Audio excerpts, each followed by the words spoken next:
আমাদের হিন্দু সমাজের যে দাবিগুলো আছে সেই দাবিগুলো আমি এক এক করে বলবো।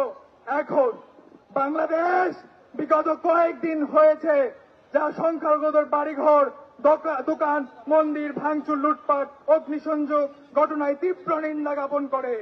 আমরা সাধারণ হিন্দু শিক্ষার্থীরা বাংলাদেশের বর্তমান অবর্তমানকালীন সরকারের নিকট কয়েকটি দাবি পেশ করেছি।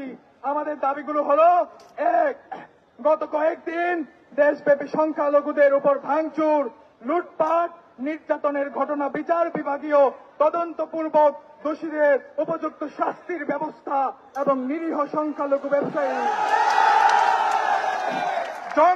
জনসংখ্যাগণকে যথোপযুক্ত ক্ষতিপূরণ প্রদান করা। আমাদের 2 নম্বর দাবি হচ্ছে